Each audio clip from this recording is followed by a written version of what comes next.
Sound like some Viking music, don't it? Yeah, gotta get it out the mud, that's the only way to win. Who am I to point the finger like I never ever seen? Been through the ups and downs like the letter N. They don't let you through the door, better kick it again. Cause that's the only way to win.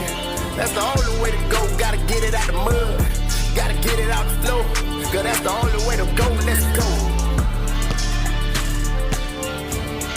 Shooting lights out.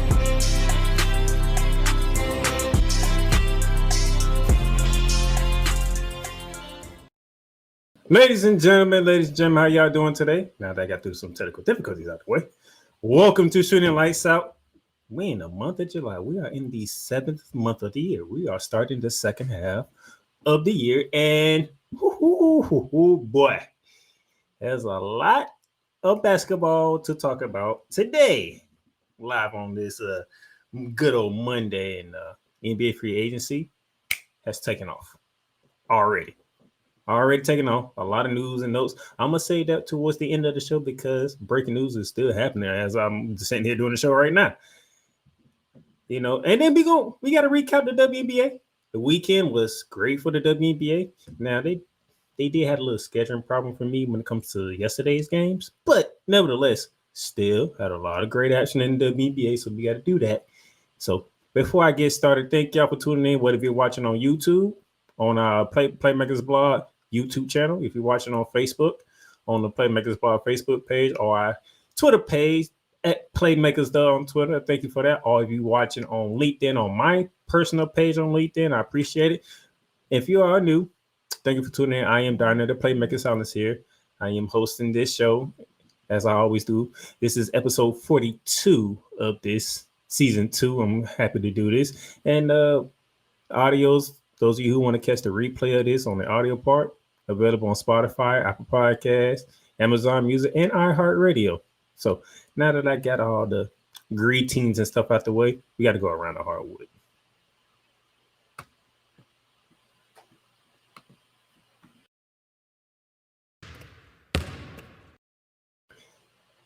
And to begin our around the hardwood session, the Hawks traded point guard Devontae Murray to the New Orleans Pelicans. We were waiting to see, will it be either Trae Young or Devontae Murray that's going to be gone from the Atlanta Hawks? First one off the board, Devontae Murray.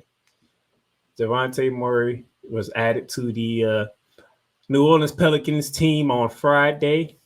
The Pelicans sent 2 first-round picks, a 2025 selection via the Los Angeles Lakers, and a 2027 selection from the Milwaukee Bucks or New Orleans owner, depending on how that season goes, but that's like 2 years from now. To the Hawks for 27-year-old Murray, said sources says, forwards, Larry Nance Jr., E.J. Liddell, and guard Dyson Daniels are also part of this trade that's going from New Orleans to the Atlanta Hawks. Now we should see how this works out. So now you have Deontay Murray along with Zion Williamson, CJ McCollum. And we're going to see what they're going to do with Brandon Ingram. There's been rumors that they might trade Brandon Ingram. This might be the way for them to, get started with that trade and whatnot. But we shall see how that goes. But nevertheless, the point guard duo has officially split it up, and Devontae Murray is now with the New Orleans Pelicans. Speaking of trades, the Mavs have traded Tim Hardaway Jr. to the Pistons from Quentin Grimes, and this is pretty much, if I had to put it, a cash dump, to be honest. Okay. The Dallas Mavericks traded shooting guard Tim Hardaway Jr. and 3 second-round picks to the Detroit Pistons for shooting guard Quentin Grimes. Sources tell ESPN Adrian Wojnarowski, but to be exact. Hardaway is due to make $16.2 million next season in the final year of a 4-year, $75 million contract. Grimes, who is on a $4.3 million deal, in the final season of his final year of his rookie contract, so it works out better for the Dallas Mavericks. The trade positioned the Mavs to be able to use parts of the $12.9 million non-taxpayer mid-level exception. Dallas has been limited to $5.2 taxpayer mid-level with Harder on the book. And I'm going to show you why in the later part of the show towards the end, because they just did a big signing or agreed to a big signing. Just keep that in mind. If you don't know, just wait till the end of the show. I got you covered, all right? So Tim Hardaway Jr. is out from Dallas. He's with Detroit, and Quentin Grimes comes in to replace him. All right? This happened Friday night on SmackDown. I don't know if y'all catched it, but Tyrese Halliburton and Jalen Brunson came face-to-face on Friday Night SmackDown. SmackDown was live on the world's most famous arena, Madison Square Garden in New York City.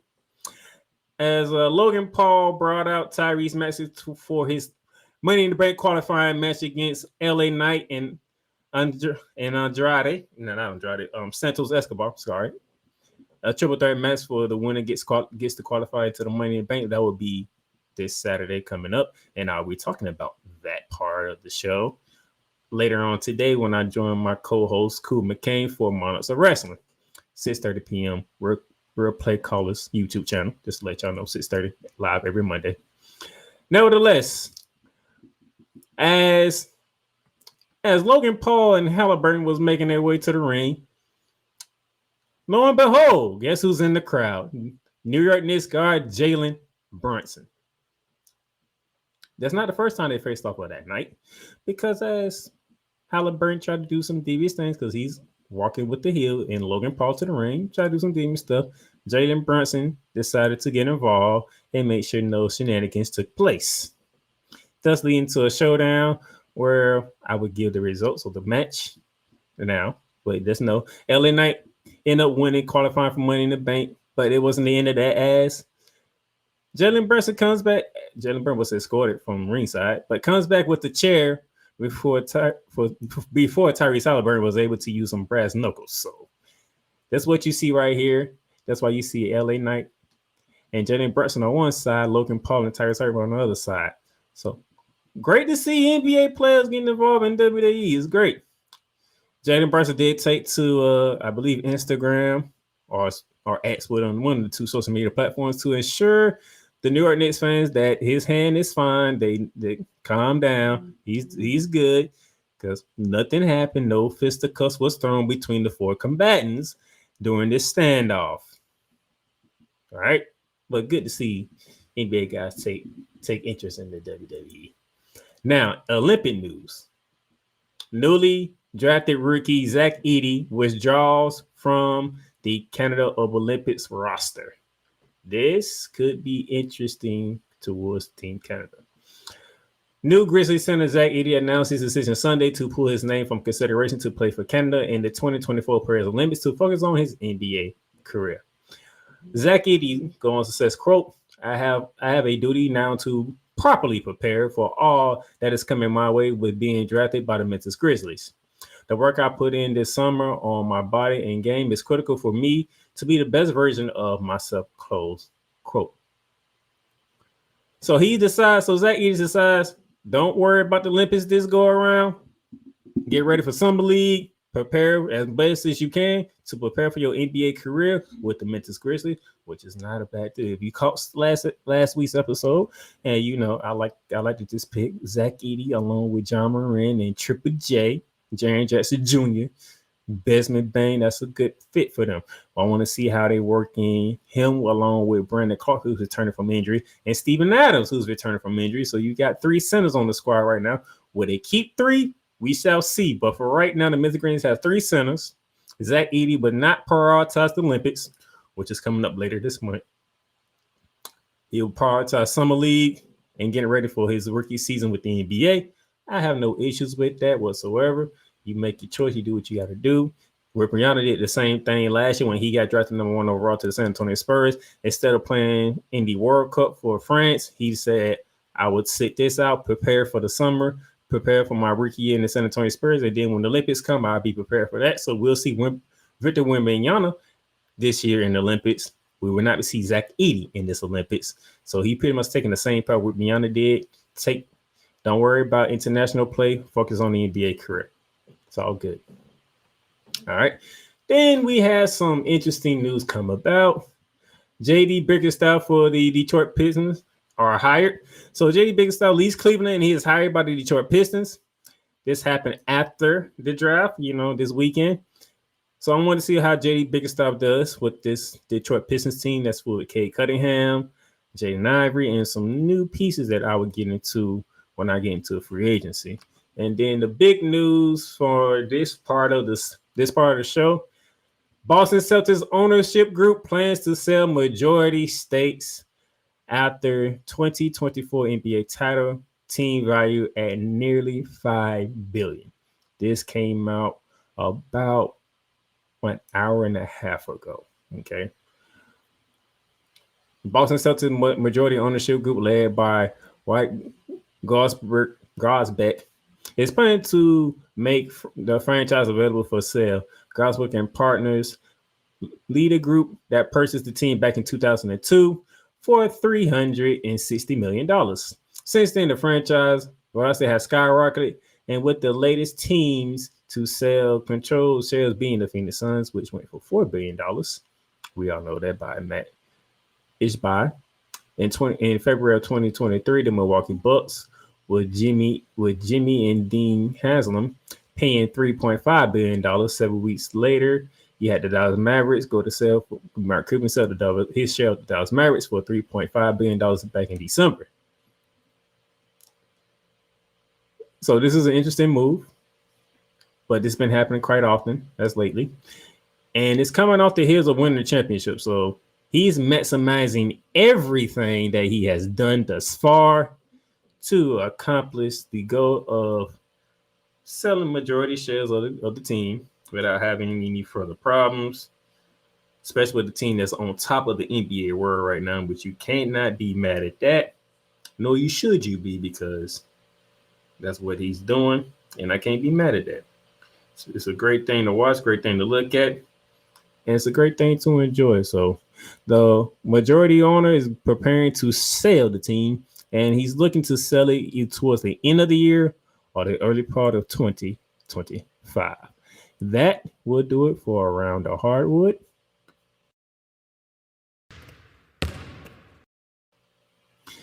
And when we come back, we're going to dive into the WNBA because this past weekend was pretty good, I must say, for the WNBA. Very good weekend. We'll be back.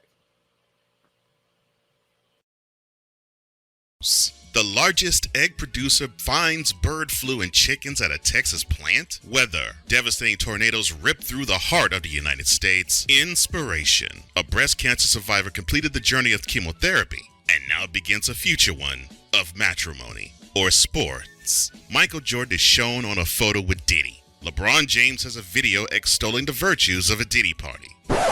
This has been yet another Beating a Dead Horse presentation. We got you covered. BS3 Network, in association with Comey Media Incorporated, proudly present The Morning Shift with Cole Johnson. Live every weekday at 8 a.m. Eastern, 7 a.m. Central.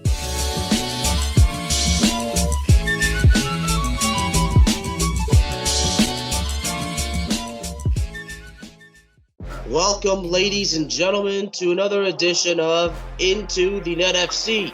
Kylian Mbappe just all of a sudden finally understood his role, and I think he finally understood that everything Kylian Mbappe has accomplished already, there is still a hell of a lot waiting for him in the future. Kylian Mbappe is only 24 years old. He has accomplished so much, and you know what?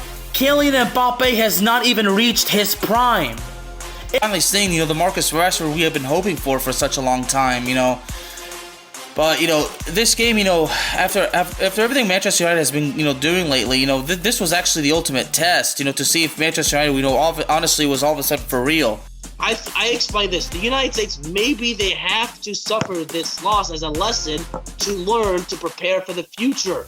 Because 4 years from now, the World Cup is in not one, not two, but three countries. The United States of America, Canada, and Mexico. Into the Net FC is available on all streaming platforms, including Spotify, Apple Podcasts, Google Podcasts, Amazon Music, and YouTube. Shop hats and official sports gear at Lids. Lids is the leader and number one destination for hats, gears, and everything that moves you, making it the perfect shop for fans to find official sports hats, merchandise, and gear.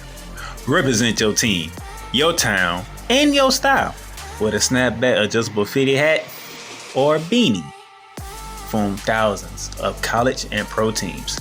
Browse the very latest sports jerseys and t-shirts from the best teams out there. Lids has officially licensed professional and college sport team apparel and hats featuring the hottest brands and trends. Shop online or visit one of the 100 stores across the country. Locker Rooms by Lids.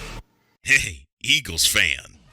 Join my man Cool McCain and a host of others as they break down every single game, every single week in an objective manner, and also from a fan's perspective as well. Remember, this cast feels just like you. Nobody likes you.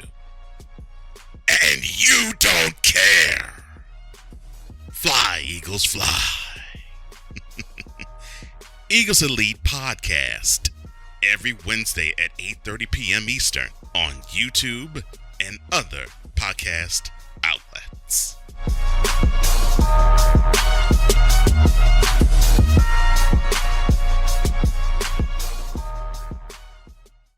Poppy J. You got the option to cry for the government. You got the option to protest. You got the option to keep buying. But this is also an option. Wise El Jefe. We're the first tech geeks. We're the first gamers. We're the first everything. Everything. Like Gen X's, we are the ones. BS3 Network proudly presents the crew from the New York boroughs who never wants that smoke. Nah, they want that fire. Poppy J and Wise El Jefe. Fridays at 9 p.m. Eastern, 8 p.m. Central. Check your local listings for your viewing and listening pleasure.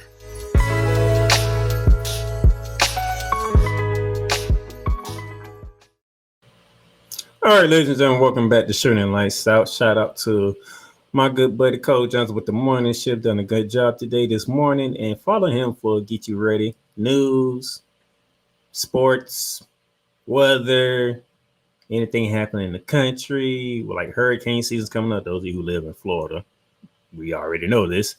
Anything like that, Cole Johnson will get you ready. 8 o'clock in the morning from 8 to 9, Monday through Fridays. Make sure you follow the BS3 Network, the morning shift with Cole Johnson on the YouTube channel. Go ahead and do that. Also, shout out to my boy Alizai Kazai, Internet FC, as he is covering the EuroLeagues and Copa America. And I'm pretty sure he has some harsh words for the Team USA for what they did against Panama. And then today they have Uruguay tonight, and not very good. Speaking of which, he's in the chat right now. He already saying USA versus Uruguay tonight. USA loses and they're out. And if they lose today, I'm pretty sure he's going to have some more harsh words for them coming up in his next recording of Into the LC, especially with the World Cup not that far away, and the Olympics is pretty much like later this month. So, and see how that goes. So, shout out to him. But now, I'll do some more shout outs after the next commercial break. But let's get to it. The WNBA, the weekend that was in the WNBA. Pretty good weekend, man. And we're going to go back to Friday, June 28th, because we had a double header. Dreams in the Sun down up in Connecticut, and then the Sparks and the Merkin in the Valley in Phoenix. The Atlanta Dream went to Connecticut and stunned the Connecticut Sun. 78 to 74. And Alicia Gray was the catalyst for this win. 17.6 for 10 from the field. Tina Charles also put in 14 points for the Dream. Haley Jones gave you 8 points. I can't be mad at that. If Cool McCain's watching, he was a Dream fan. I got 8 points from Haley Jones. 3 for 5 from the field, giving me 6 boards. I can't be mad at that. DeWanna Bauman, 17 points. Can't be mad at Alicia Thomas with 14, 7, and 8. Love that. Carrington, 15 points. But, man, that's back-to-back losses for the Connecticut Sun. This is back-to-back losses for Connecticut Sun. The Connecticut Suns are on a losing streak right now. They need to do something about that. They're supposed to be one of the top defensive teams in the game. Not no more because somebody has took that reins. But good win for the Atlanta Dream, getting them to 7-9, still within position to fight for the AC in the WNBA standings. We almost halfway there. It's 40 games. We're almost halfway there. We're at 18 games. The Mercury hosted the Sparks. Brittany Griner versus the Weekend Handy. And I mean, outside of the Rika Hanby, to be quite honest with you, the Sparks are a young team. Kira Nurse is good. I think she's in her like third or fourth year.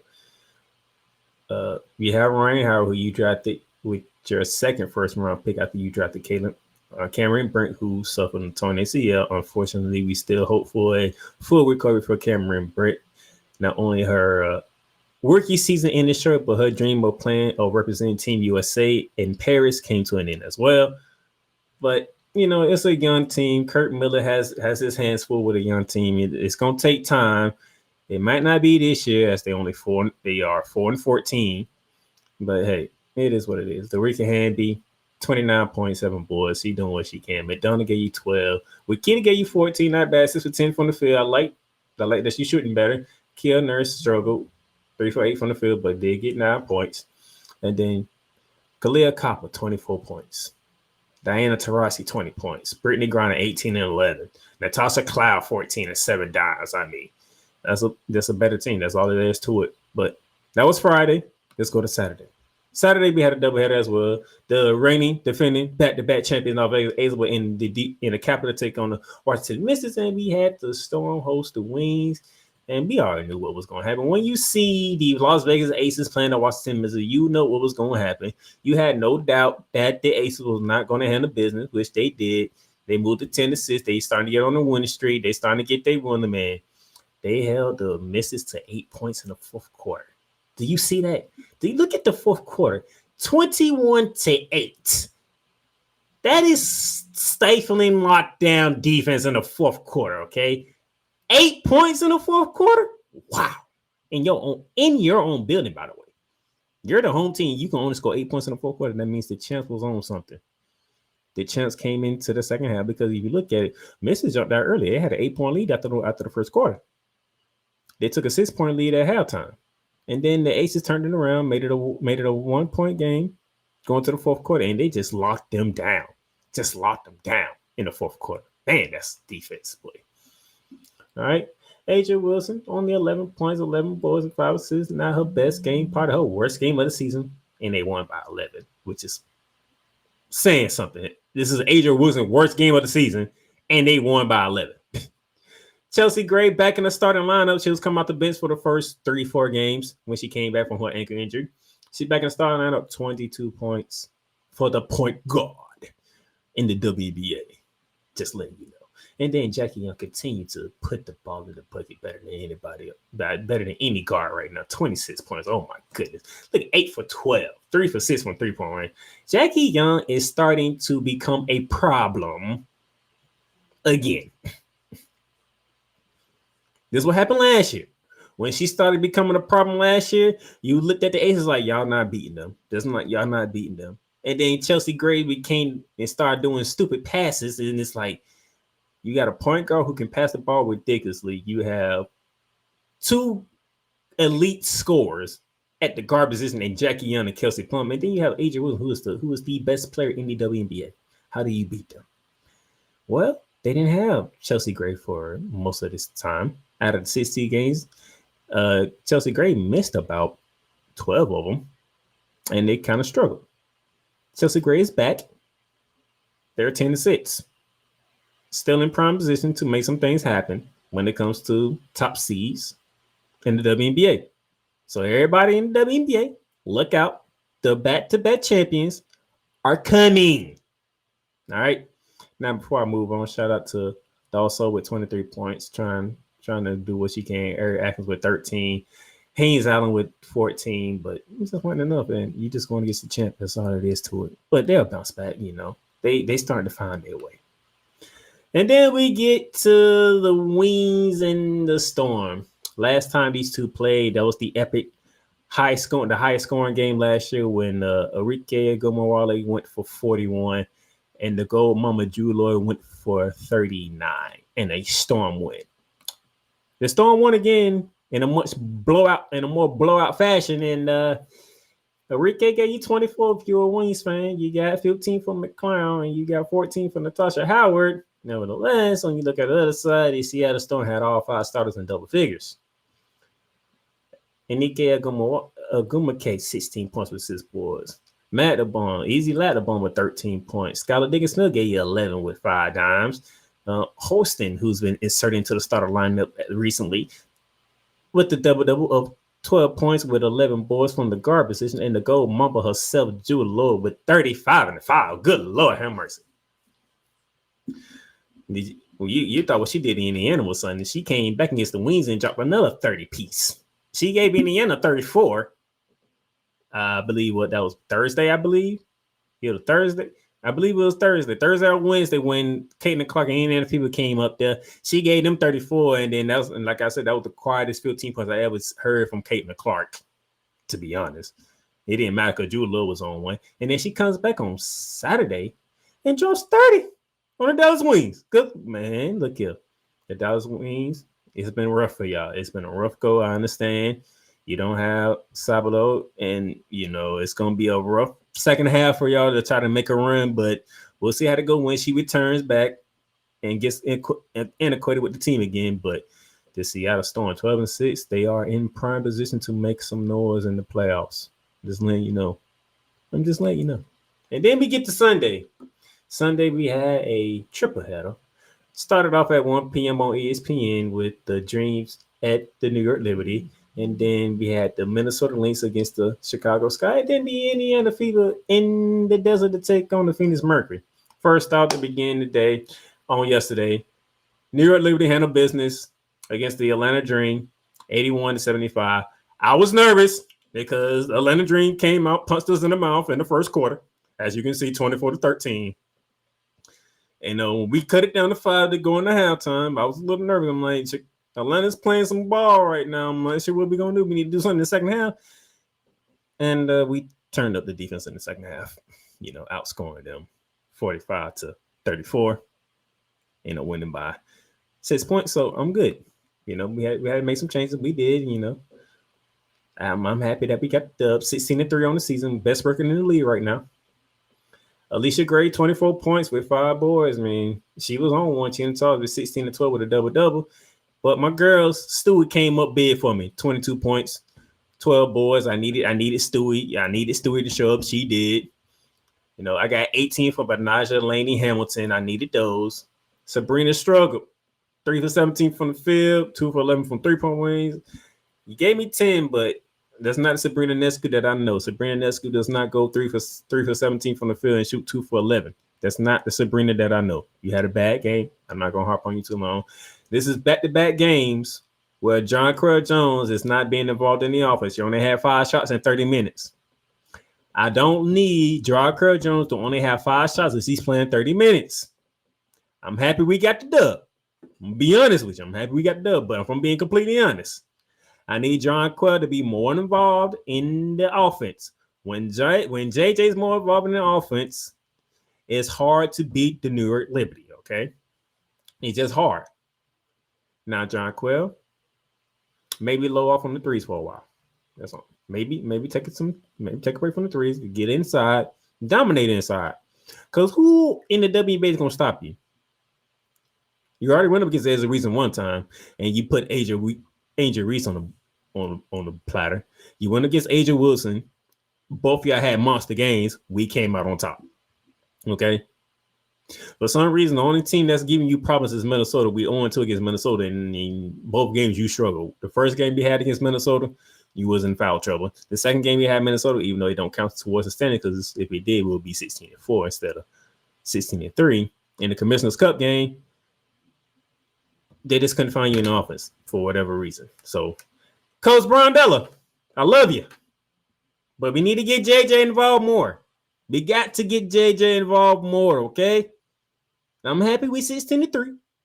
I'm happy. But there are some things that I see that we can improve on. Getting JJ more involved. Great to have Courtney Vandersloot back in the lineup for us. But can we get JJ involved more? Because when we have JJ involved, when we have Sabrina Nescu on and Stewie on, we're dangerous. Not to mention Belaja Laney can put the ball in the bucket. We got Ken Thurr come off the bench, who's been lights out from that corner three.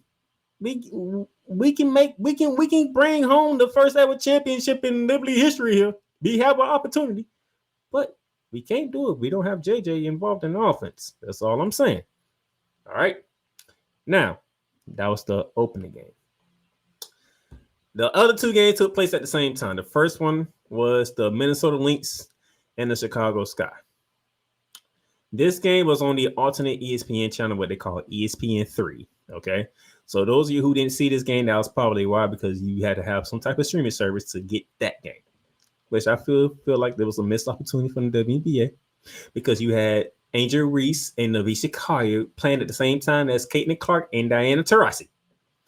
If you would have put this on ESPN at 3 and maybe had Caitlin Clark and Diana Taurasi play at 5, maybe 6 on ESPN or ABC, just imagine the viewership that you would have had over yesterday by itself. That's a thought tonight. That's a thought.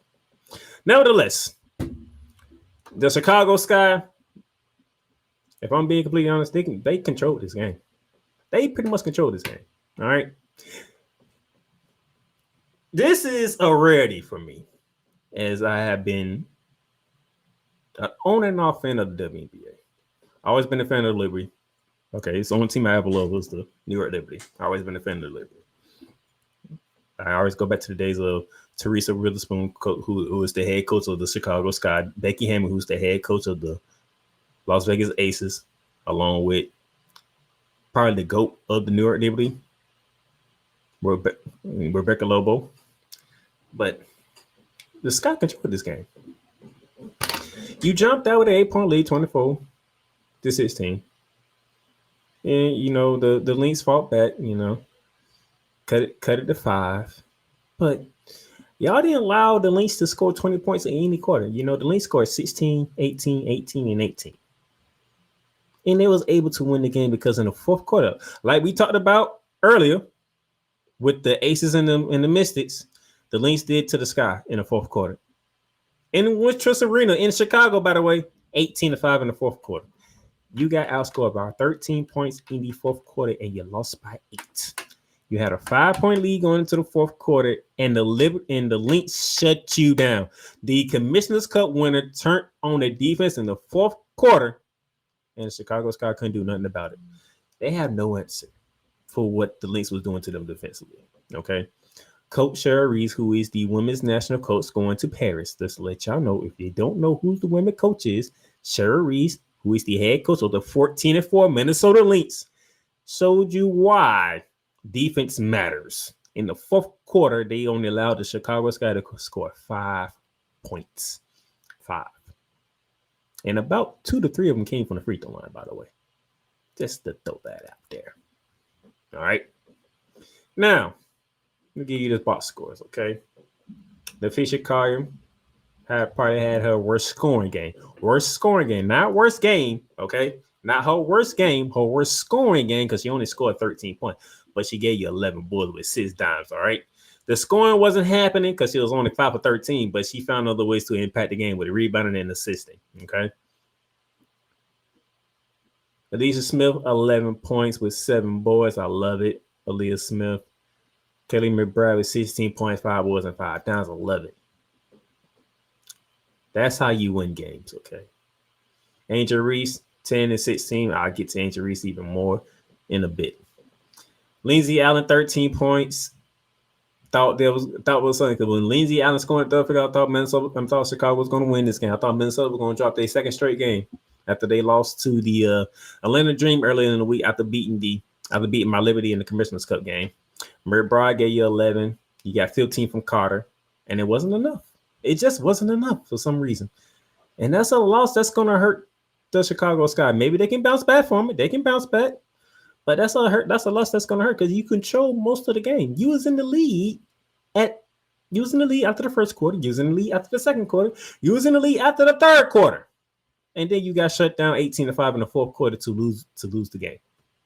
Now, Angel Reese with that 10 and 16 game that she put on display, that is her 10th consecutive double-double, which is a single record in the WNBA, passing Candace Parker, who did it, I believe, back in 2008, if I'm not mistaken. And I believe in 2008, she was with the LA Sparks at the time. All right. So she passed Candace Parker for the most consecutive double-doubles. And she had a hard time getting to that 10 points because she was seeing double teams and triple teams. Coach Reese was making sure that Angel Reese did not impact this game in any form or fashion. Despite having 16 rebounds, it was hard as hell for Angel Reese to get the 10 points. And the only way she got the 10 points because she got fouled and she went to the free throw line when she was at 9 and she made 1 or 2 free throws, which gave her the double-double, if we're going to be completely honest, all right? This was how Coach Reese had her team playing. This was the game that Angel Reese was not supposed to get a double-double. So we might can give kudos to her on that because the way Minnesota Lynx was playing Angel Reese, this was the game that she was not supposed to get a double-double. Minnesota was doing everything in their power to make sure she don't get a double-double and she doesn't impact the game. Part of the reason why they was losing for most of the part of the game because Lazy Allen was able to get off, Kenny Carter was able to put the ball in the bucket. Because you was making sure anytime Angel Reese touched the ball in the post, 2 or 3 people for the Lynx was on her ass. That's pretty much what it was. If you watch the game, you know what I'm talking about. She was seeing double and triple teams. I think this is the first time in her career that she has ever seen double or triple teams. Because I don't think she was double and triple team when she was at LSU. It was like impossible. You had Floyd J. Johnson, who was a baller. Okay. Yeah, Haley Van Lake, you don't know what to do with her. If she's on, it's like LSU had talent. You don't make sure you don't want to double to her. So I'm thinking, this is just me thinking here. It was the first time she's seen double and triple teams in her basketball career because Minnesota was throwing stuff at her and she was frustrated. Like, I'm pretty sure she's happy that she got the record, but if I know Angel Reese, she ain't too happy that they took an L at home. Okay? I'm pretty sure she was not happy that they took the L at home. She's probably like, yeah, it's all good. I don't know. It's nice to get a record as a rookie and all that good stuff, but you took an L. And again, that you should have won, if I'm being completely honest, if I'm the Chicago Sky. That's a game you should have won. Now, I know Minnesota is the best defensive team in the WNBA. I know Minnesota is 14-4. But watching that game, tell me at what part outside of the fourth quarter that you thought the Minnesota Lynx had a chance to win the game. Because Chicago was dominating. They was leading that game. They was on Minnesota. It took the fourth quarter for the number 1 defense to show up and lock down the Chicago Sky. They held them to 5 points. You had them to 5 points. So you can't be mad at Minnesota for showing up in the fourth quarter because they got the dub. What's the name of the game? Win. They got the 14-4. Chicago's down to 6-11. Which, by the way, depending on what happened in this next game I'm going to talk about, which is the game of the weekend because it was Caitlin Clark and the Indiana Fever in the desert to take on Diana Taurasi and the Minnesota Lynx. And what you know, 88 Fever, 82 Mercury. How did this happen, Playmaker? What happened? This was Diana Taurasi, Brittany Griner, Kalia Copper, Natasha Cloud. How did they lose to Indiana out of all teams? Well, as you can see, Mercury jumped out early. They jumped out early on them. It could have been a blowout, to be honest, because it got to 11 at halftime. You was like, yeah, the way Phoenix is looking right now, they about to get Indiana gonna learn another lesson of its levels to this. But in the second half, Kelsey Mitchell decided to wake up. And Clayton Clark decided to play team ball. Not Clayton ball, team ball. Okay? Not saying she's selfish. I'm not saying she's selfish, so don't take that account. And what I'm saying is she didn't want the spotlight on her. She wanted the spotlight on the team. And the team became a team again. And they started playing ball. And when they started playing ball, the second half had a whole different look and tone to the game. All of a sudden, you saw a 11-point halftime lead disappeared by the fourth quarter. Because at the end of the third quarter, it was the Fever with the lead after a 29-15 outburst in the third quarter. And then they held on to win the game. All right. Now, Caitlin Clark almost did something that hasn't been done for a rookie. ever in the WNBA. She was a rebound away from a triple-double. That'll be the first time in WNBA history, rookie got you a triple-double. She struggled from the field, only 4 for 14, 2 for 10 from the field, but she gets you 15, 12, and 9. It was a struggle for Caitlin Clark, but hey, she didn't panic. She continued to do her job. She kept finding ways to impact the game until Kelsey Mitchell decided to wake up in the second half. And all 16 of her points came in the second half, which helped spark the comeback for the Indiana Fever. Aaliyah Boston with 17 points and 8 boards. Nafisha Smith, 12 points and 15 boards with a double-double. And a stunning upset over the Phoenix Mercury. Diana Taurasi, 19 points. Brittany Griner with 24 and 6. Natasha Clark gave you 15. And then Kalia Copper. Out of all the games now, we all know this. Everybody's going to look forward to Diana Taurasi and Caitlin Clark. But Kalia Copper, if I'm not mistaken, I do believe most of the game she was guarding you, Kalia. What happened? 7 points, 3 for 15 from the field. You was able to take 15 shots. Like Kalia Copper, I have called you a bucket. Ever since I've been doing this, I have called you a bucket. Yesterday, you weren't a bucket. You was not a bucket yesterday. And you ended up fouling out. What happened to Kalia Copper yesterday? Now, if you want to say it's a bad game, I'm with you. We can call it a bad game because she didn't have too many of those. She didn't have too many of those this year. But this was a prime opportunity. The Footprint Center was sold out in Phoenix. The world had been waiting on this matchup ever since Diana Taurasi said what she said to Scott Van Pelt. The matchup has finally came, and they was not going to put Caitlin Clark on Diana Taurasi. They was not going to do that. They put on one of the best scorers in the game instead of the GOAT. And one of the best scorers in the game can only give me 7 points. I'm trying to figure out who is the defensive presence on the guard spot for the Indiana Fever. You can probably say Wallace, because Wallace is mostly known for her defensive presence instead of than her offensive presence. You can say that. But she can't stick her and Diana Taurasi. She can only take one of y'all out. I'm pretty sure, and we did see it, Natasha Clyde was on Caitlin Clark. Most of the reason why she struggled because Natasha Clyde is a defensive wizard as well. She's one of the defensive wizards in the WNBA. She made it hard for Caitlin Clark. But Caitlin Clark did not panic. Caitlin Clark did not get frustrated. Okay?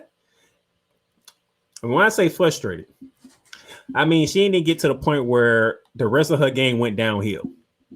Like Angel Reese did yesterday. Angel Reese got the double-double. Love it. I'm an Angel Reese fan. I love it. But I saw the frustration on Angel Reese's face. And it was frustrating. It's like, we can't get nothing going. I can't get nothing going. We can't get nothing going. And this team is about to beat us. And there's nothing we can do about it. That was the frustration that I saw for Angel Reese. Caitlin Clark, I didn't see that level of frustration from Caitlin Clark. She understood. This is not my game. But we are still in the battle. We still have a chance to win this game. Kelsey Mitchell has come alive, and we have an opportunity to win a game that we should not be winning. And by the way, this is the first win for the Indiana people against a team at the time that was over 500. Because Phoenix came into the game 9-8. Now they 9-9 because they took the L to the Indiana Fever. Which, by the way, with the Chicago loss to the Lynx and the Fever upset win, the Indiana Fever is back in the A spots in the current standings. And if y'all, and those of you who are new to the WNBA, the top 8 teams goes into the playoffs. There's no East and West type of playoff system like in the NBA. Top 8 teams in the playoffs, and that's how and whoever 1 versus 8, 2 versus 7, 3 versus 6, 4 versus 5. That's how it goes in the WNBA. Now, when they get more teams into the WNBA, maybe they actually do an actual separate conferences and have East side versus West side and all that good stuff. But for right now, 1 through 8 makes the playoffs. And currently, as we sit here through basically 18 games, even though Indiana has played 20, they're already halfway through their schedule. The Indiana Fever currently hold the 8th spot over the Chicago Bulls, who are 6-11 right now. So shout out to the Indiana Fever getting a big time win. Gotta give them credit. Gotta give Caitlin Clark credit. Okay, she's like one of the quickest rookies to, like, I believe what it was, 300 points, 100 rebounds, and 100 assists. Shout out to Caitlin Clark. Shout out to the Indiana Fever. Shout out to Coach Christy Size. They are figuring it. They figuring it out. They are starting to figure it out. So now they know how to play against tough teams. So they got a big win over Phoenix. Can they keep it going? Can they put themselves in a prime position to go into the Olympic break? That way, Caitlin Clark can get away from basketball for a while, because she's been playing basketball since November, basically. Let her take a break and get something going. Same thing with the Chicago Sky. Can they put themselves in a good position before the Olympic break, along with Angel Reese and Camila Cardozo, to where when they take a break and get away from basketball for a while, they can feel good about where they at in the standings and have that final push towards the 8th seed. Because, ladies and gentlemen, remember, there's one more meeting between the Indiana Fever and the Chicago Sky, and it's August 30th. Okay? The end of next month is the last and final meeting of their professional rookie season, should I say, between Caitlin Clark and Angel Reese. And that could have a lot on the line. Not just Rookie of the Year, but a playoff spot could be on the line as well. Just want to let y'all know. All right? That would do it for our WNBA coverage for today. We're going to take our next break here, but when we come back, I'm just going to show it to you. When we come back, we talking NBA free agency, because a lot has taken place since the period of free agency has opened. I can't wait to talk about it. We'll be back. I love you morons. New Kids on the Block, New Edition. Dear whatever the law firm is. Sincerely, the U.S. Supreme Court. Ben Affleck, Matt Damon. Go yourself again, Jason Whitlock.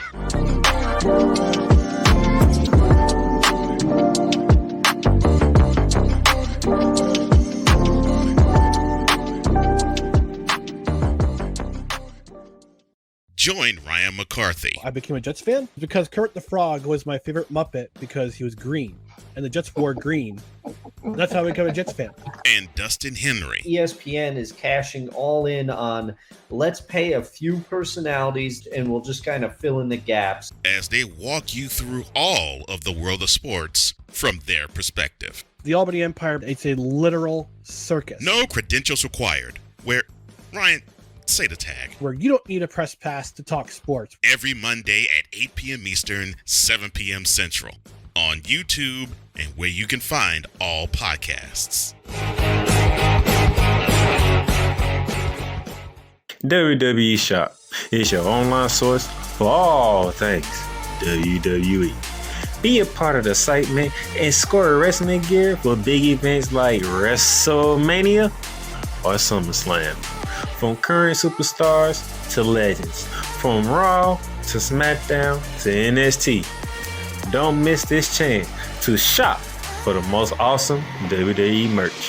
Shop for the best deals as well as WWE gift cards and save big on your favorite items. WWE Shop at Fanatics Experience. Cool McCain. You thought you wanted Gunther against Chad Gable, but you didn't. And I'm going to tell you why. Chad Gable would take everything that Gunther's done and bury it. The Playmaker. It was on site. AJ Styles walked out there seeing LA Knight. Oh, okay. And then LA Knight hopped out the car. Let's go. Break down everything in TNA, AEW, and all of the WWE programming. Join these two kings, monarchs of wrestling, live every Monday at 6:30 p.m. Eastern, 5:30 p.m. Central on the Play Caller Sports Talk YouTube channel. Join the transporter to Hades. Your butt and gut becomes one. Join the reformer of hooker whores. This is my daughter, Placenta Booty Johnson. Join the bronze god Whenever you are in distress, take off your baseball cap and throw it in the air. Join your very own superhero of broadcasting, Chris Bass. So whatever color crayon they get, they palm it and do 2 circles, and that translates to, I can beat up black people. As she takes you through the week's paces in Baseline. Live every Saturday at 8 a.m. Eastern, 7 a.m. Central, Pacific time zone people, just stay asleep when this is on live and just catch the recording. Oh, I'm sorry. Exclusively on the Chris Bass YouTube channel.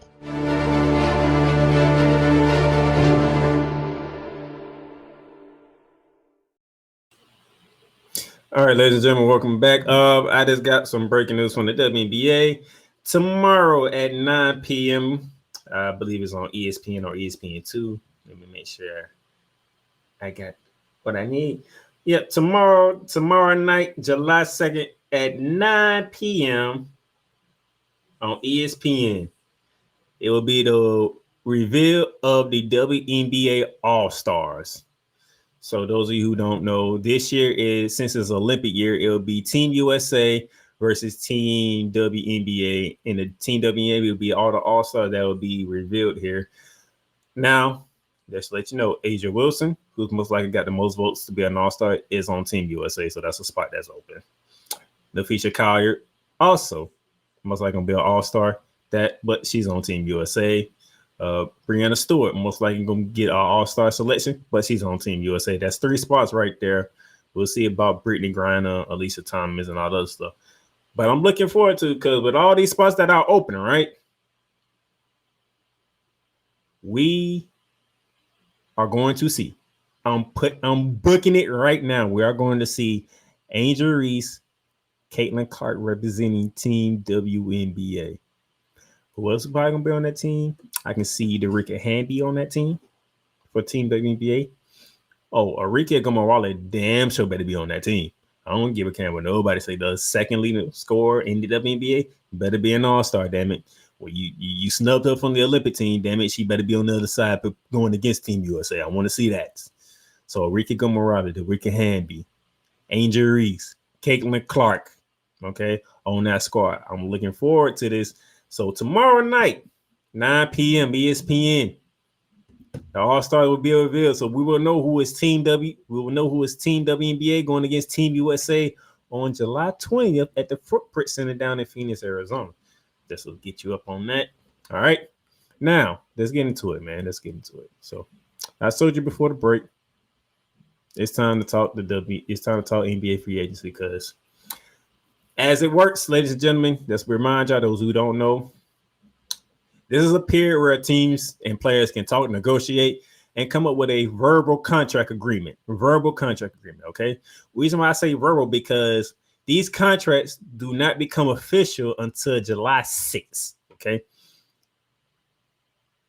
And I believe it's noon p.m., July 6th. These contracts that are being agreed upon between teams and players become official in the NBA. All right. So this is a legal tampering period, if you want to call it that, like they do in the NFL. All right. So with that being said, we got some things I want to show you. All right. Let's talk about it. First order of business: D'Angelo Russell opt in to his contract with the Lakers. So he's staying with the Los Angeles Lakers. D'Angelo Russell will be part of the team that was Anthony Davis, the steal of the draft, and Dalton Connect. LeBron should be resigning. He opted out of his contract, but we are looking for LeBron to resign because they drafted LeBron James. Lakers had done this about almost everything that LeBron wanted them to. I say almost everything because I will get to the almost part later on. All right, so D'Angelo Russell opted in. He's staying with the Lakers. We'll see if they trade him for some assets. Also staying in LA is Russell Westbrook. He picked up his $4 million option to stay with the Clippers. All right. So he remains with the Clippers with Kawhi Leonard. Same as James Harden, who agreed to a 2-year deal, $7 million contract with the Los Angeles Clippers, with the second year being a player option, which means so Russell is staying, Kawhi is staying, James Harden is staying. What about Paul George? We'll get there. Chris Paul, who was released by the Warriors earlier yesterday, signs a 1-year deal. I believe it's $11 million with the San Antonio Spurs. So Pop gets one of the best point guards of this generation that we have seen, and one of the best four generations of this generation we have seen. To go along with Victor Wembanyama. So Wembanyama, you can be part of Lob City with Chris Paul, because Chris Paul loves throwing alley-oops to big men. And how tall is you are, like 7'4". It won't take much for you to grab the ball and dunk it. So that should be fun to see with Chris Paul, Victor Wembanyama, and Coach Pop on that team. See if San Antonio does any more things in free agency, but we'll see what they do. I'm liking what San Antonio is building right now, but we'll see, because they still got a lot of ways to go. Good signing. Okay, not a great signing, not something that's going to blow your socks off type of signing, but to have a guy like Chris Paul on your roster, it's good. Can't be mad at it. Veteran. Surprise to me and a lot of Magic fans around the world. Those of you who don't know, I am an Orlando Magic fan. Kentavious Caldwell-Pope to the Orlando Magic. I believe it was a 3-year, $70 million deal, if I remember correctly. Let me go check my notes and let me make sure, because I did not see that coming. I did not see that coming. Okay, 3-year, $66 million contract with the Orlando Magic, with year 3 being a player option. So a key piece to the Denver Nuggets championship run 2 years ago has left the My House City and has come to the Disney City. So I am happy. As a Magic fan, I am happy with this signing. We get a defensive-minded player in Kentavious Caldwell-Pope, who is a good spot-up shooter, especially in the corner for threes, to go along with Franz Wagner, Paolo Banchero. Okay. We didn't pick up Mo Wagner's option, but word around is we working out a new deal with Mo Wagner, so the Wagner brothers will still be in Orlando. Okay. Markelle Fultz came on strong this past season. Cole Anthony played pretty good this past season. So we're building something down in Orlando. We are building something down in Orlando, but it's gonna take some more pieces. Okay. We're gonna see what Jamal Mosley does, but this is a great pickup. Now, probably with this pickup took us out of the running for Klay Thompson and Paul George, because we were in those talks with Klay Thompson and Paul George if Paul George was not to be coming back to the Los Angeles Clippers, and it was part of the talks with Klay Thompson to see what that does. All right, but Kentavious Caldwell-Pope, good pickup. I'm not gonna be mad at it at all. Speaking of Paul George, oh Philly. 4 years, $212 million deal to go to the Philadelphia 76ers, leaving the Los Angeles Clippers. Now, there are going to be a lot of people. Stephen A. Smith, Tim Legler. I'm going to shout out some of my friends that do this. Dre Day, Snowman, Brian Snow. There's a lot of people that I know, if they want to go in on the Clippers, they have every right to do so, because the trade that y'all did with Oklahoma City to bring Paul George in for Kawhi Leonard, that man has played 5 years with the Clippers, no championships, no finals appearance, and y'all just let him walk for nothing. For nothing! Y'all got nothing in return for the Los Angeles Clippers. You built a new stadium. You gave Kawhi Leonard a 3-year deal. You just gave James Harden a 2-year deal. You picked up Russell Westbrook's option, and you guys did nothing to either get assets for Paul George or bring Paul George back. This looks very bad on the Los Angeles Clippers. Very, very bad on the Clippers. Steve Ballmer, you love to spend money, right? So why you ain't put the money on the table to keep Paul George, or find a way to do a sign and trade for Paul George? You know, if Paul George wanted to go to Philly, you can do the sign and trade and say, hey, you want Paul George? Give us this and this and that. You ain't do that. You basically let Paul George walk out the door, and now he's with Philly. He's teaming up with Joel Embiid and Tyrese Maxey, because guess what? Tyrese Maxey got a 5-year, $204 million extension with the Philadelphia 76ers. He was a restricted free agent, so he had an opportunity to speak with other teams if he wanted to. Chose not to because he wanted to stay in Philly. Now, Tyrese Maxey, Paul George, and Joel Embiid all are on the same team. Now, question being with Philly, can they stay healthy? Can they stay healthy? Paul George was mostly healthy for most of the season. I will give him that. He was healthy for most of the season. But Joel Embiid, how we're going into the playoffs, played in the playoffs in one leg, and you see what it did to him. Philly couldn't go no further.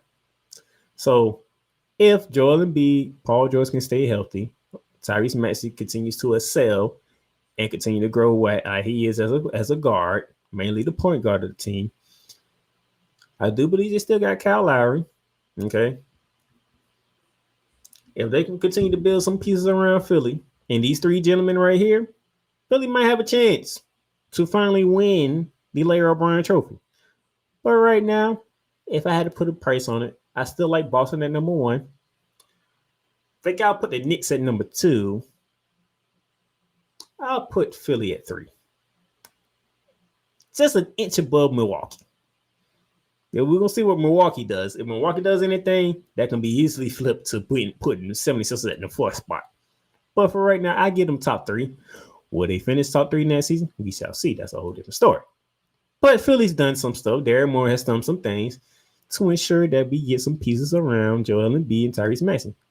One being Paul George. Can't be mad at it. Speaking of extensions, Cade Cunningham got a 5-year, $226 million sentence with the Detroit Pistons. Smart by the Pistons. Keep your franchise guy. Give him an extension that he needs. Now, can you build something around him? You just hired J.D. Bickerstaff to be your new head coach for the Detroit Pistons. Are you going to allow him to build something around Cade Cunningham? You still got Jaden Ivey. Okay? You added a couple players of free agents, I'm going to get into in a minute. Is in here. Okay? To make some things happen. All right? But you did the right thing. You paid your star player. Can't be mad at that. Now, this is a situation if you're a New York Knicks fan, you don't like because Isaiah Hartenstein agreed to an $87 million deal with the Oklahoma City Thunder. All right. That's a 3-year deal, $87 million deal. Hartenstein leaves the good state and city of New York and heads to Oklahoma where he can be a help to Chad Holmgren and the young Oklahoma City Thunder. They wanted somebody with size. They wanted a big man. They got one. Hartenstein played well in the spot of Mitchell Robinson and Julius Randle. Played very well. Played good.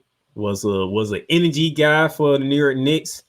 Made some great defensive plays. Had key offense possessions at times. And now that piece is no longer part of the Knicks. It's down in OKC. As OKC continued to try to build on what it was a surprising, spectacular season for them, was the number 1 seed in the West, outdoing the Denver Nuggets by a game. Now they're trying to build on that, continue with Shai Gilgeous-Alexander, the Jalen Williams bros, because both of them named Jalen Williams, but no relations. Chad Holmgren, Luke Dort, still trying to build something. And Sam Presti has been very good as the GM of the Oklahoma City Thunder. I got to give Sam Presti that. He has been very, very good. Now, it hasn't been equated to a championship, but he has been very, very good. Shout out to Sam Presti. All right. Speaking of the Pistons, what they going to put around them? Tobias Harris. 2-year deal, $52 million contract with the Detroit Pistons, leaving the Philadelphia 76ers. That's going to be an interesting fit. See how he fits with the Detroit Pistons. Still want to see if Tobias Harris can help out this young Pistons team, and can he put them back on the right track that they haven't been on for quite some time. And I'm looking forward to this. I'm going to see how J.D. Bickerstaff and Tobias Harris work out and that kind of stuff. Because those of you who know, I was very critical of Tobias Harris in this last playoff run with the Philadelphia 76ers. This man did not show up for 95% of them games. He gave me one game when he showed up, and that was to help stave off elimination for the first time for the Philadelphia 76ers. And then the next game, he didn't show up at all. And Philly got ousted. While Joel Embiid was giving you 30 and 15 on one damn leg. Now, Tobias Harris is out of Philly, replaced with Paul George. Tobias Harris is with the Detroit Pistons. The team has done nothing, and those at the bottom of the barrel of the league last year. So this should be a fun one to watch. What's not going to be fun is the fact that the Boston Celtics and Derrick White agreed to a $126 million extension. That's a 4-year, $125.9 exactly million extension for Derrick White and the Boston Celtics. The Boston Celtics is not playing games with y'all.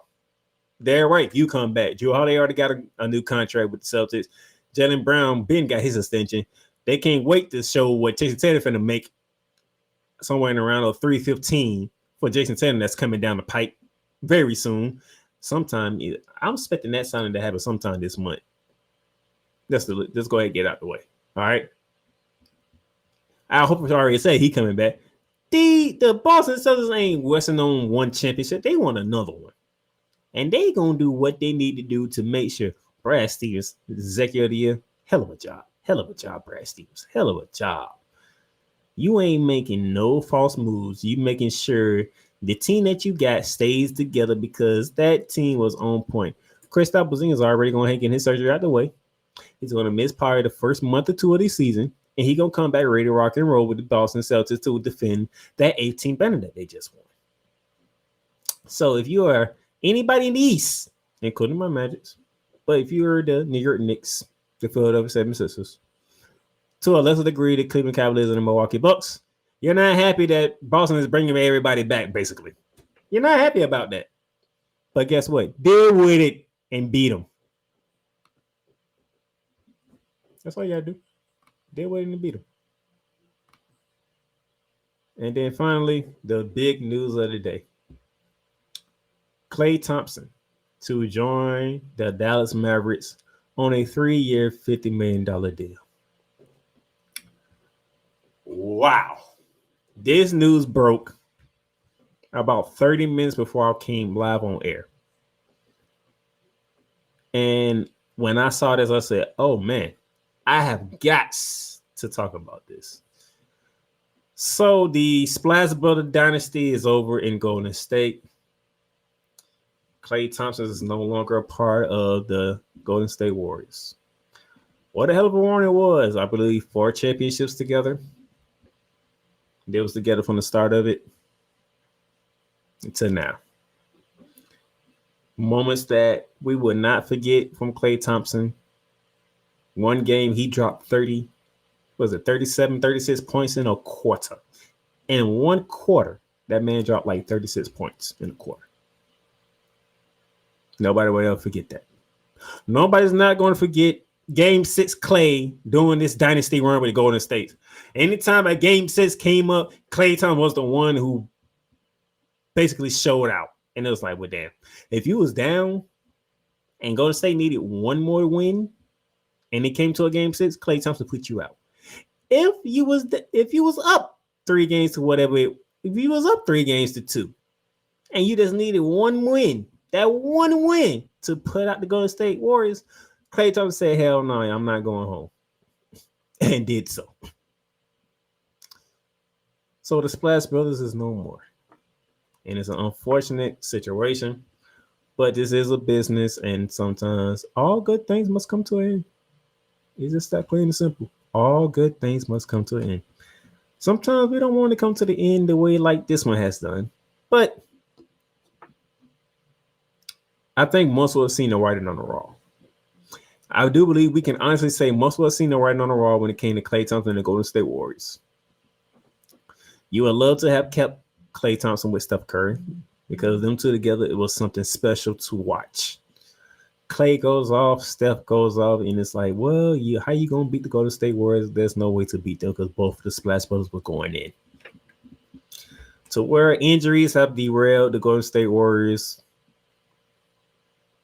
They was able to get one more championship with Klay Thompson, that fourth one.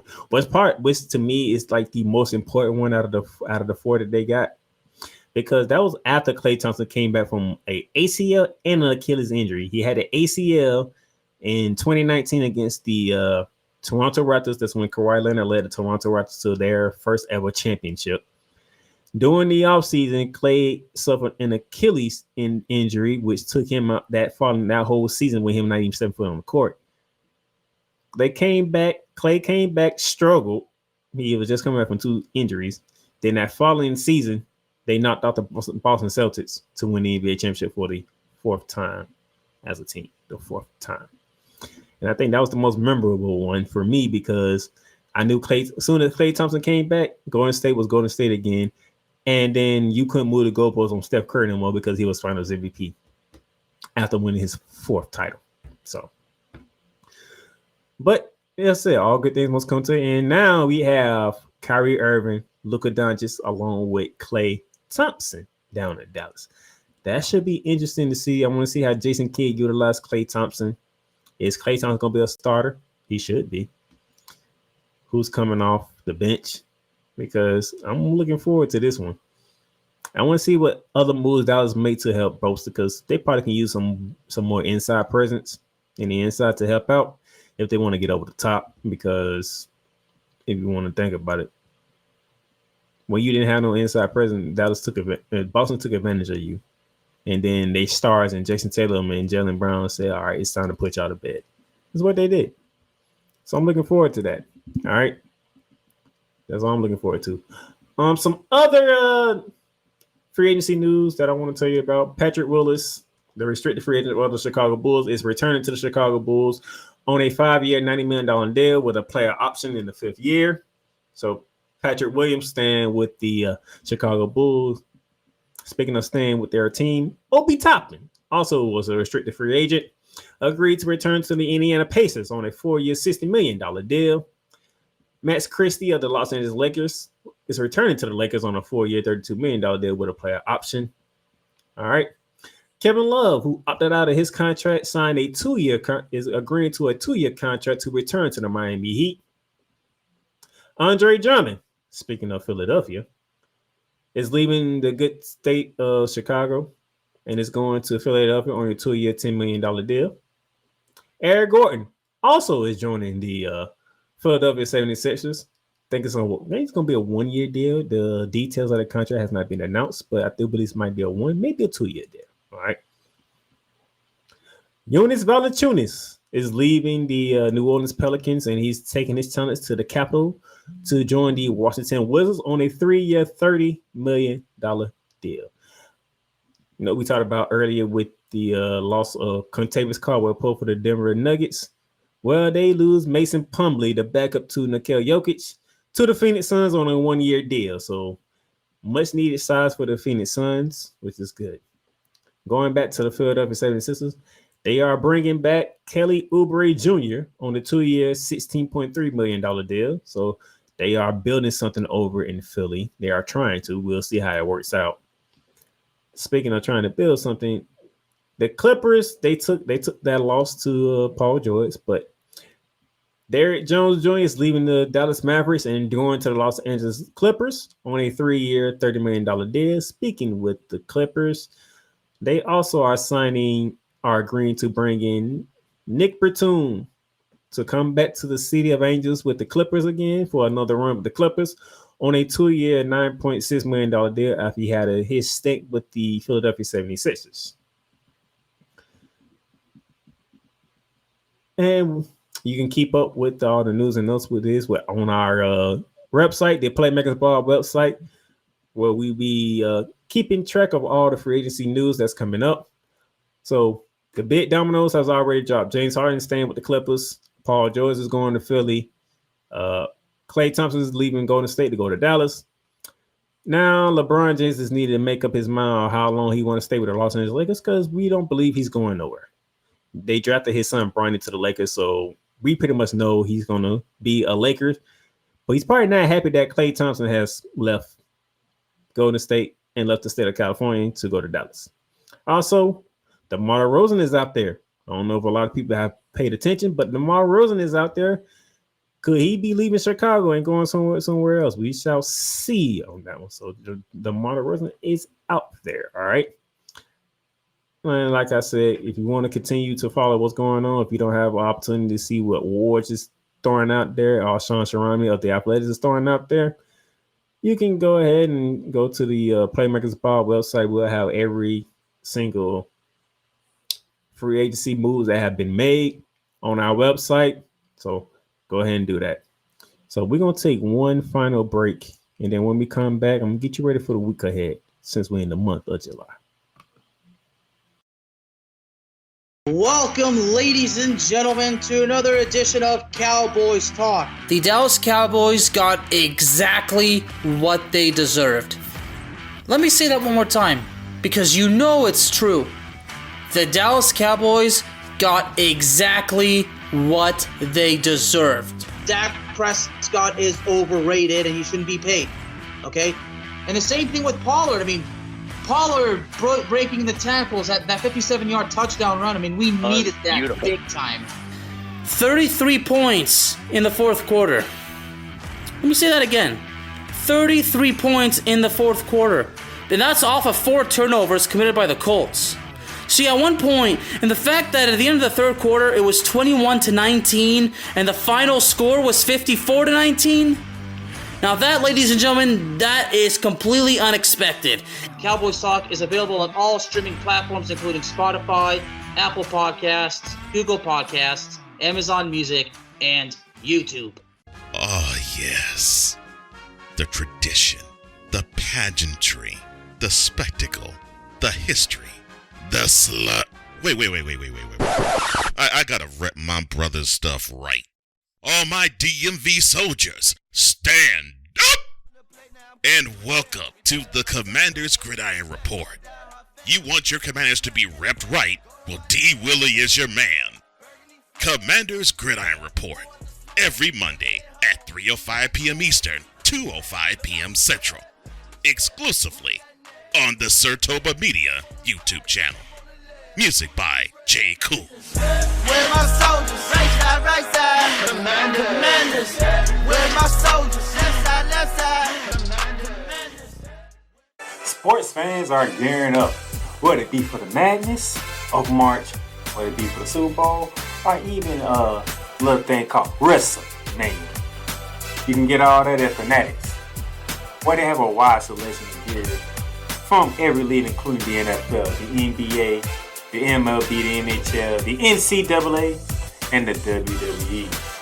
So go on and show that pride, that passion, that dedication fan that you are by whipping your team, your league, all your favorite players.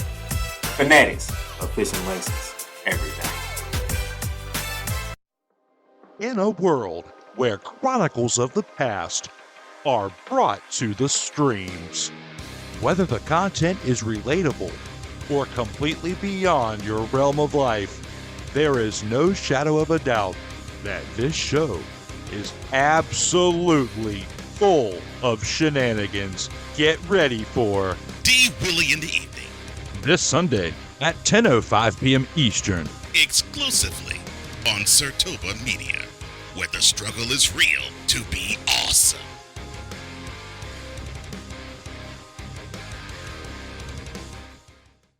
This is a BS3 Network presentation.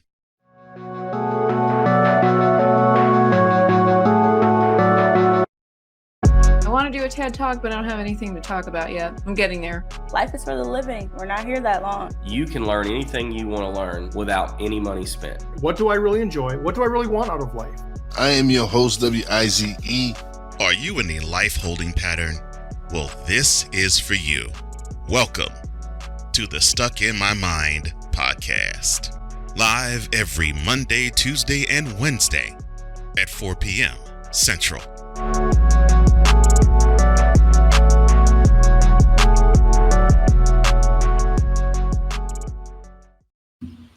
All right, ladies and gentlemen, welcome back to Shooting Lights Out. Shout out to my big bro, Wise El Jefe. Stuck in My Mind podcast, where he spotlights people who are making things happen in their life and other people's lives. So make sure you check that out. And can't wait to listen to him and Cole Johnson on mentality as well. I'm gonna go back and watch that. As soon as I'm done with this, I'm going to watch that because I'm pretty sure when it comes to politics, wise don't play. So if you want something to laugh at when it comes to Donald Trump and Joe Biden or anybody else in politics, mentality is the one that you want to see. You can catch that on the Real Wise YouTube channel or Copa Media channel on YouTube. So shout out to them. Now, before I get out of here and before I get you ready for the week ahead, I just went on X to look at some of Wojciechowski's tweets when it comes around Klay Thompson. And it says here that the Warriors and Mavericks are still working through details of a sign and trade, which includes the Hornets sending the Mavs 2 second-round picks for Josh Green. One of those picks could end up with the Golden State Warriors. Thompson would land in Dallas on the 3-year deal, and that 3-year deal would be straight up no player options, okay?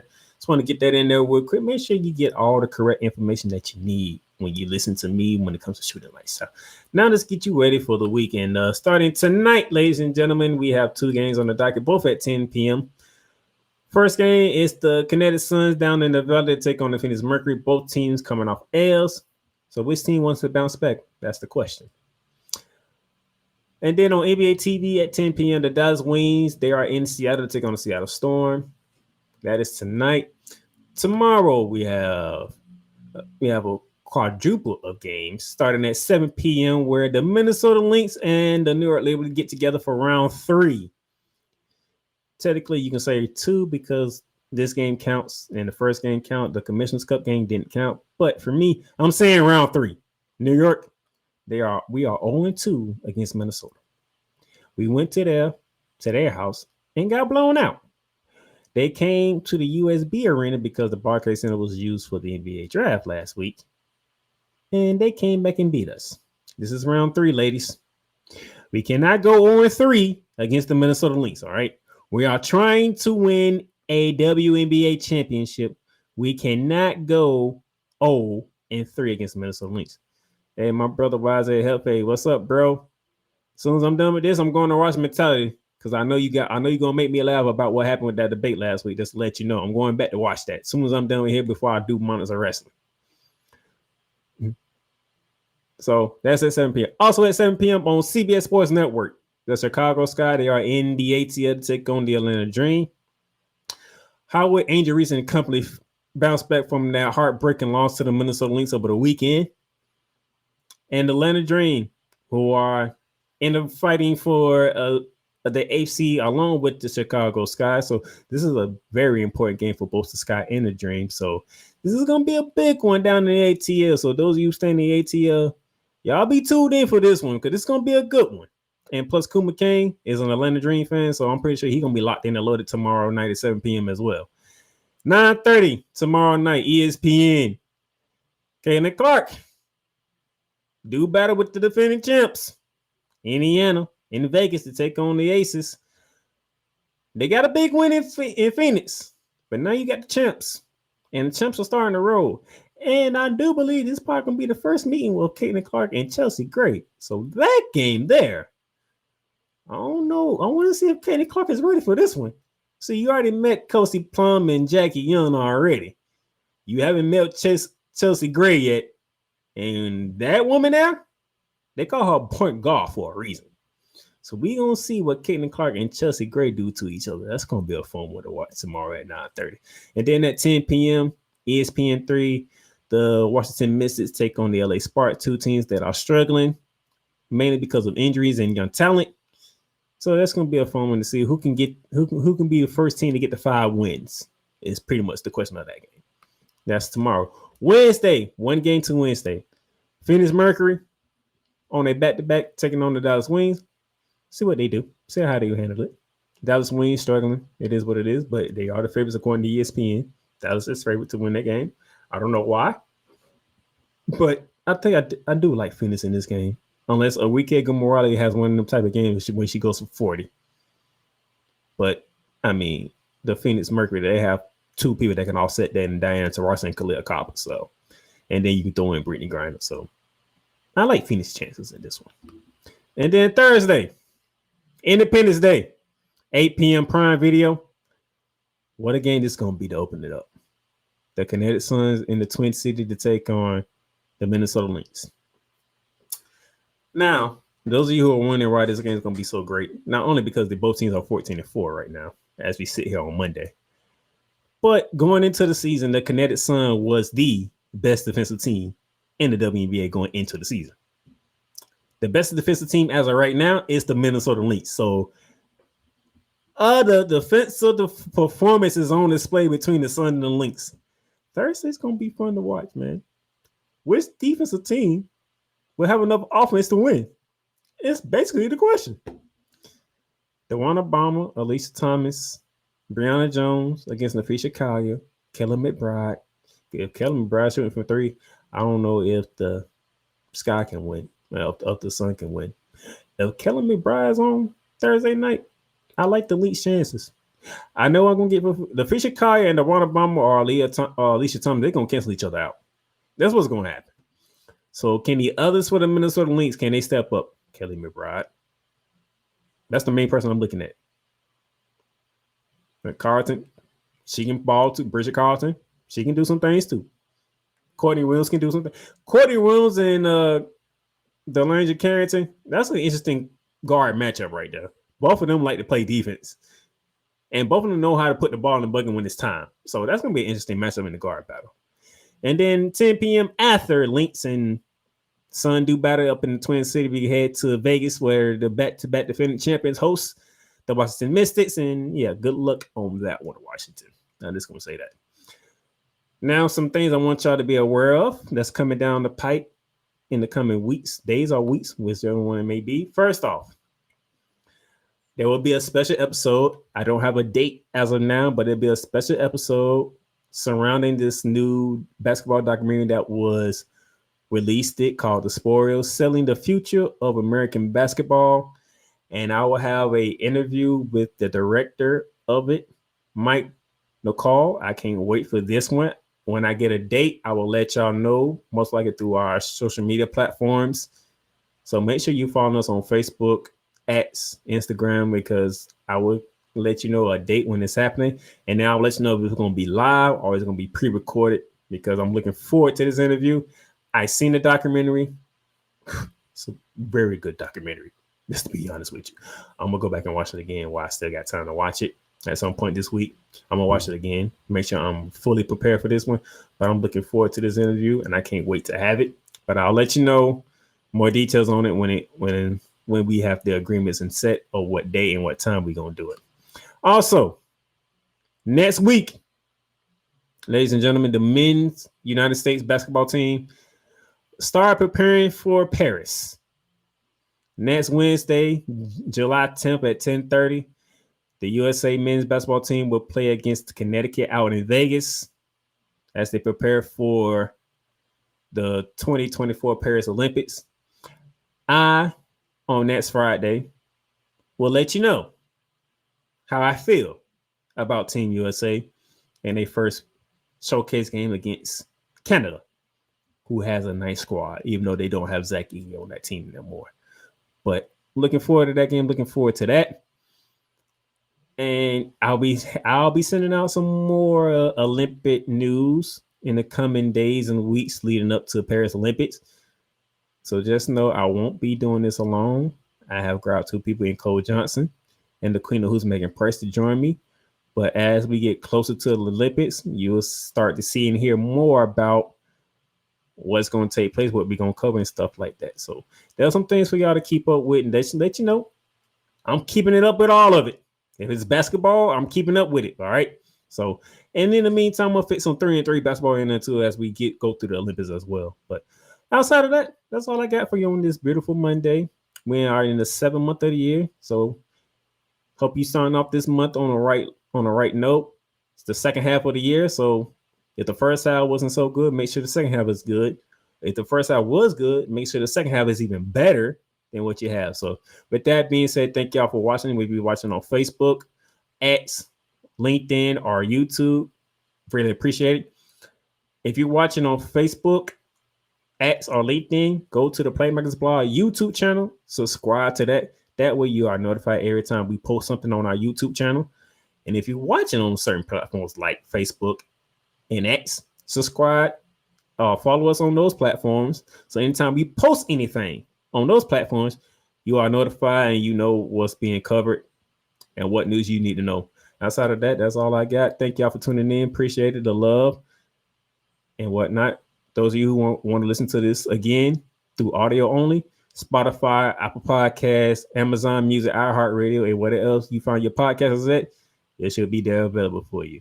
Until Friday, I'll catch y'all later. Y'all have a good one.